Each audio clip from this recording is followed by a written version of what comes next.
"Mother dear," said a little mouse one day, "I think the people in our house must be very kind, don't you? They leave such nice things for us in the larder." There was a twinkle in the mother's eye as she replied, "Well, my child, no doubt they are very well in their way, but I don't think they are quite as fond of us as you seem to think.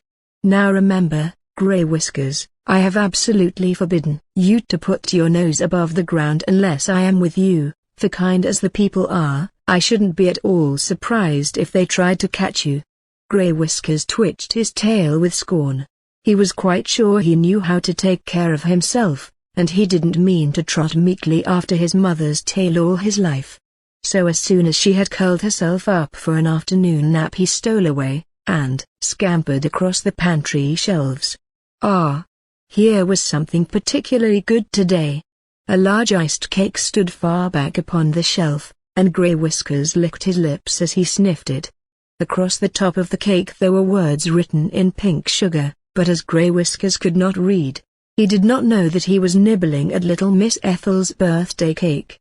But he did feel a little guilty when he heard his mother calling. Off he ran, and was back in the nest again by the time his mother had finished rubbing her eyes after her nap. She took Grey Whiskers up to the pantry then, and when she saw the hole in the cake she seemed a little annoyed.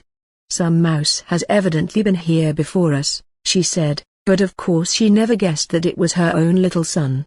The next day the naughty little mouse again popped up to the pantry when his mother was asleep. But at first he could find nothing at all to eat, though there was a most delicious smell of toasted cheese. Presently he found a dear little wooden house, and there hung the cheese, just inside it. In ran Grey Whiskers, but, oh! Click went the little wooden house, and Mousie was caught fast in a trap. When the morning came, the cook, who had set the trap, lifted it from the shelf, and then called a pretty little girl to come and see the thief who had eaten her cake. "What are you going to do with him?" asked Ethel. "Why, drown him, my dear, to be sure." The tears came into the little girl's pretty blue eyes. "You didn't know it was stealing, did you, Mousie dear?" she said. "No," squeaked Grey Whiskers sadly, "indeed I didn't." Cook's back was turned for a moment, and in that moment tender-hearted little Ethel lifted the lid of the trap, and out popped Mousie. Oh!